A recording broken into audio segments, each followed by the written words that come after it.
Hi hello boss ಟಿವಿಯ ಸಮಸ್ತ ವೀಕ್ಷಕರಿಗೂ ನಮಸ್ಕಾರ. ನಾನು ನಿಮ್ಮ ತೀರ್ಥಸ್ವಾಮಿ ಬಾಬು. ಇಡೀ ಕ್ರಿಕೆಟ್ ಅಭಿಮಾನಿಗಳೇ ತುದಿಗಾಲಲ್ಲಿ ನಿಂತು ಕಾಯ್ತಾ ಇರೋ ಒಂದು ಕ್ಷಣಕ್ಕೆ ಇನ್ನು ಕ್ಷಣಗಣನೆ ಬಾಕಿ ಇದೆ. ಅದೇ T20 ವಿಶ್ವಕಪ್ ಫೈನಲ್ ಪಂದ್ಯ ಗುಜರಾತ್ನ ಅಹಮದಾಬಾದ್ನ ನರೇಂದ್ರ ಮೋದಿ ಕ್ರೀಡಾಂಗಣದಲ್ಲಿ ಭಾನುವಾರ ಸಂಜೆ 7 ಗಂಟೆಯಿಂದ ಈ ಒಂದು ಹೈ ವೋಲ್ಟೇಜ್ T20 ವಿಶ್ವಕಪ್ ಫೈನಲ್ ಪಂದ್ಯದ ಹಣಾಹಣಿ ಸ್ಟಾರ್ಟ್ ಆಗುತ್ತೆ. ಸೊ ಎಲ್ಲ ಅಭಿಮಾನಿಗಳು ಕೂಡ ಕಾತರದಿಂದ ಕ್ರಿಕೆಟ್ ಫ್ಯಾನ್ಸ್ ವೆಯ್ಟ್ ಮಾಡ್ತಾ ಇದ್ದಾರೆ. ಅಂದರೆ ಯಾರು ಗೆಲ್ತಾರೆ ಅಂತ. 100% ಆತಿಥೇಯ ಭಾರತ ಗೆಲ್ಲುವ ಒಂದು ಇದರಲ್ಲಿ ಮುಂಚೂಣಿಯಲ್ಲಿದೆ.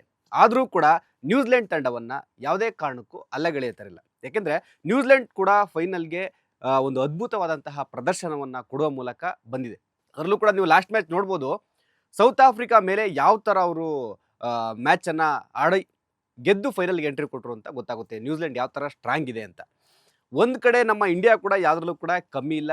ಯಾವುದೇ ರನ್ನು ಟಾರ್ಗೆಟ್ ಎಷ್ಟೇ ರನ್ ಟಾರ್ಗೆಟ್ ಕೊಟ್ಟಿರ್ಬೋದು. ಅಥವಾ ನೀವು ನೋಡ್ಬೋದು ಲಾಸ್ಟ್ ಮ್ಯಾಚ್ ಕೂಡ ಇಂಗ್ಲೆಂಡ್ ಮೇಲೆ 250 ರನ್ಗಳ ಅಧಿಕ ಒಂದು ರನ್ನನ್ನು ಟಾರ್ಗೆಟ್ ಕೊಟ್ಟು ಇಂಡಿಯಾ ಗೆಲ್ತು. ಅದು ಕೂಡ ಕೇವಲ 7 ರನ್ನು. ಆದರೂ ಕೂಡ ಇಂಗ್ಲೆಂಡ್ ಕೂಡ ಸಾಕಷ್ಟು ಪೈಪೋಟಿ ಕೊಟ್ಟರು.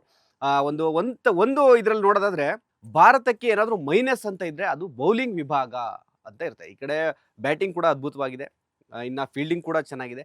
ಬೌಲಿಂಗ್ ಲೈನಪ್ಪು ಒಂದು ಸ್ವಲ್ಪ ಚೆನ್ನಾಗಿದ್ದರೆ, ಅಂದರೆ ಇನ್ನೊಂದು ಸ್ವಲ್ಪ ಬೆಟರ್ ಮಾಡಿಕೊಂಡ್ರೆ ಇಂಡಿಯಾ ಗೆಲ್ಲುವ ಒಂದು ಏನು ಮುಂಚೂಣಿಯಲ್ಲಿದೆ ಅದು ಇನ್ನೊಂದು ಸ್ವಲ್ಪ ಪ್ಲಸ್ ಆ್ಯಡ್ ಆಗುತ್ತೆ ಅಂತ ಎಲ್ಲ ಒಂದು ಕ್ರಿಕೆಟ್ ಅಭಿಮಾನಿಗಳಾಗಿರ್ಬೋದು, ಮಾಜಿ ಕ್ರಿಕೆಟ್ ಆಟಗಾರರಾಗಿರ್ಬೋದು, ಎಲ್ಲರೂ ಕೂಡ ಅದೇ ಒಪಿನಿಯನ್ ಹೇಳ್ತಾ ಇದ್ದಾರೆ.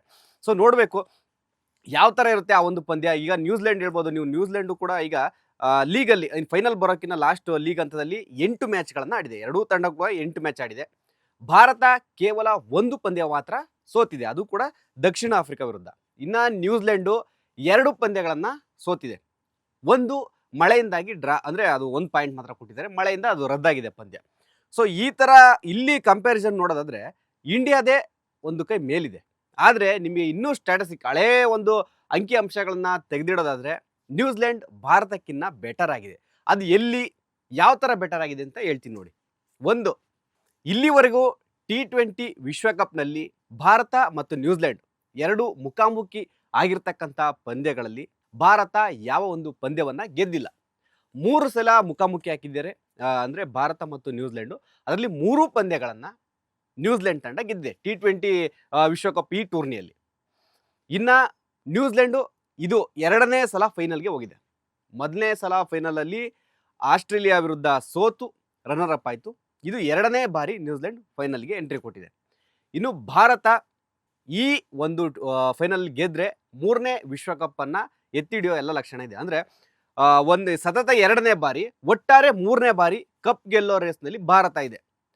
ನಿಮಗೆ ಅಂಕಿಅಂಶ ನೋಡ್ಬೋದು, ಈ ಒಂದು ICC ಟೂರ್ನಿಗಳಲ್ಲಿ ಒಟ್ಟು ಟೋಟಲ್ 5 ಬಾರಿ ನ್ಯೂಜಿಲೆಂಡ್ ತಂಡ ಮತ್ತು ಭಾರತ ಮುಖಾಮುಖಿ ಆಗಿದೆ. ಅದರಲ್ಲಿ 3 ಬಾರಿ ನ್ಯೂಜಿಲೆಂಡ್ ತಂಡ ಅದರಲ್ಲೂ ಕೂಡ ಮೇಲ್ಗೈ ಸಾಧಿಸಿದೆ. 2 ಬಾರಿ ಮಾತ್ರ ಭಾರತ ಗೆದ್ದಿದೆ.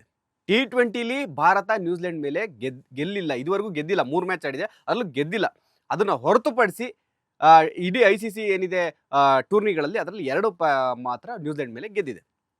ಸೊ ಇದನ್ನ ಹಳೆ ಅಂಕಿಅಂಶ, ಹಳೆ ಟೀಮ್ ಬೇರೆ, ಈಗಿನ ಟೀಮ್ ಬೇರೆ ಅಂತ ನೀವು ಹೇಳ್ಬೋದು. ಕರೆಕ್ಟ್, ಖಂಡಿತ ಅದು ಕೂಡ ಕರೆಕ್ಟು. ಬಟ್ ಆದರೆ ನ್ಯೂಜಿಲೆಂಡ್ ತಂಡ ಎಲ್ಲದಕ್ಕೂ, ಅಂದರೆ ಭಾರತಕ್ಕೂ ಪೈಪೋಟಿ ಕೊಡಬಲ್ಲ ಸ್ಟ್ರಾಂಗ್ ಟೀಮ್ ಆಗಿ ನಿಂತಿದೆ. ಇದರಲ್ಲಿ ಭಾರತ ಖಂಡಿತ ಅದರಲ್ಲಿ ಯಾವುದೇ ಮಾತಿಲ್ಲ. ಎಷ್ಟೇ ಟಾರ್ಗೆಟ್ ಆಗಿರ್ಬೋದು, ಬ್ಯಾಟಿಂಗ್ ಲೈನಪ್ ಆಗಿರ್ಬೋದು, ಎಲ್ಲ ಕೂಡ ಚೆನ್ನಾಗಿದೆ. ಆಲ್ರೌಂಡರ್ ಇದು, ಇನ್ನು ಫೀಲ್ಡಿಂಗ್ ವಿಭಾಗದಲ್ಲಿ ಆಗಿರ್ಬೋದು. ನೀವು ಲಾಸ್ಟ್ ಮ್ಯಾಚ್ಗಳು ನೋಡಿರ್ತೀರಾ, ಎಷ್ಟು ಅದ್ಭುತವಾಗಿ ಭಾರತೀಯ ಆಟಗಾರರು ತಮ್ಮ ಒಂದು ಆಟವನ್ನು ತೋರಿಸಿ ಫೈನಲ್ ಹಂತಕ್ಕೆ ಬಂದಿದ್ದಾರೆ ಅಂತ ಗೊತ್ತಾಗುತ್ತೆ. ಅಂದರೆ ಒಂದು ಚಾನ್ಸ್ ಇತ್ತು, ಎಲ್ಲ ಬೇರೆ ಬೇರೆ ತಂಡದ ನಾಯಕರು ಹೇಳ್ತಾ ಇದ್ರು, ಆ ಒಂದು ಸ್ಟೇಡಿಯಮಲ್ಲಿ ಇಂಡಿಯನ್ ಫ್ಯಾನ್ಸನ್ನು ಸೈಲೆಂಟ್ ಆಗಿರೋ ಥರ ಮಾಡ್ತೀವಿ, ಈ ಸ್ಟೇಡಿಯಮಲ್ಲಿ ಆ ಥರ ಮಾಡ್ತೀವಿ, ಈ ಥರ ಮಾಡ್ತೀವಿ ಅಂತ ಹೇಳ್ತಾ ಇದ್ರು. ಅಂಥವರು ಕೂಡ ಸೈಲೆಂಟ್ ಆಗಿ ಹೋಗಿದ್ದಾರೆ. ಆ ಥರ ಇಂಡಿಯಾದ ಒಂದು ಆಟ ಅದ್ಭುತವಾಗಿತ್ತು. ಲೇಟೆಸ್ಟ್ ಹಾಗೂ ಇಂಟ್ರೆಸ್ಟಿಂಗ್ ಸುದ್ದಿಗಳಿಗಾಗಿ ಬಾಸ್ ಟಿವಿ ಕನ್ನಡ ಚಾನೆಲ್ನ ಸಬ್ಸ್ಕ್ರೈಬ್ ಮಾಡಿ. ಹಾಗೆಯೇ ಬೆಲ್ ಐಕಾನ್ ಪ್ರೆಸ್ ಮಾಡಿ. ಇದರ ಜೊತೆಗೆ ಫೇಸ್ಬುಕ್, ಇನ್ಸ್ಟಾಗ್ರಾಮ್, ಎಕ್ಸ್ನಲ್ಲೂ ಮಿಸ್ ಮಾಡದೆ ಫಾಲೋ ಮಾಡಿ.